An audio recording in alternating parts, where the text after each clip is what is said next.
भोजपुरी का यह मूवी का रात दिन चल रहा है चर्चा, जिन्हें आप देखकर हो जाइएगा हैरान। हम बता दें, अग्नि साक्षी मूवी जो कि दोस्तों चिंटू पांडे का भोजपुरी के जो कि दबंग स्टार हैं, जो कि दोस्तों आप लोगों को पता ही होगा। अग्नि साक्षी मूवी के लेकर अभी काफ़ी रात दिनों वायरल होते नज़र में आ रहे हैं चिंटू पांडे उर्फ प्रदीप पांडे जी। जी हाँ दोस्तों, हम बता दें यह मूवी आप लोगों को कब देखने के लिए हॉल सिनेमा घरों में मिलेगा, तो उससे पहले मेरे चैनल को लाइक कर चैनल को सब्सक्राइब कर दी।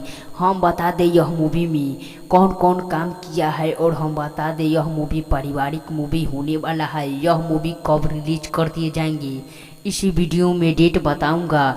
यह वीडियो पर हम 3 से 4 बार रिव्यू बना चुका हूं, लेकिन फिर से एक बार रिव्यू लेकर आया हूं कि आप लोगों को पता चलना चाहिए कि भोजपुरी का रात दिन चलने वाली चर्चा जो कि दोस्तों अग्नि साक्षी मूवी आप लोगों को यह मूवी कब देखने के लिए मिल जाएगा हॉल सिनेमा घरों में। या तो आप लोगों को मैं बता दूं इस फिल्म का डेट जो कब रिलीज कर दिए जाएंगे, तो 2024 में नवंबर में यह मूवी रिलीज कर दिए जाएंगे। दोस्तों हम बता दें यह मूवी में अक्षरा सिंह और बता दें प्रदीप पांडे हीरो के नज़र में रोल करते नज़र में आएंगे। और हम बता दें यह मूवी अक्षरा सिंह का 2 हीरोइन का रोल दिखाया गया है। और हम बता दें इस मूवी में काम करते करते इतना लोग करोड़ों रुपए कमा लिए, जिन्हें आप देखकर हो जाइएगा शायद हैरान।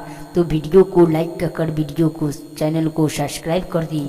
हम बता दें यह मूवी में गोपाल झा, जी हाँ दोस्तों आप लोग जानते ही होंगे गोपाल झा को, जो कि दोस्तों इनका राइटर गोपाल झा। और हम बता दें यह मूवी का बहुत पारिवारिक मूवी प्रियांशु शर्मा भी इस मूवी में काम किए हैं। तो दोस्तों आप लोगों को ये सब सुनकर कैसा लगता है कमेंट बॉक्स में ज़रूर बताएं, और मेरे चैनल को लाइक कर चैनल को सब्सक्राइब कर दी। प्रदीप पांडे उर्फ चिंटू जी का यह मूवी आप लोगों को सही डेट बता दूं तो आप लोगों को हम बता दें कि 2024 में नवंबर में यह मूवी रिलीज कर दिए जाएंगे, तो आप लोग जाकर जरूर देखिएगा। तो चलती है किसी नेक्स्ट वीडियो के साथ मिलते हैं, तब तक के लिए बाय। और मेरे चैनल को लाइक कर चैनल को सब्सक्राइब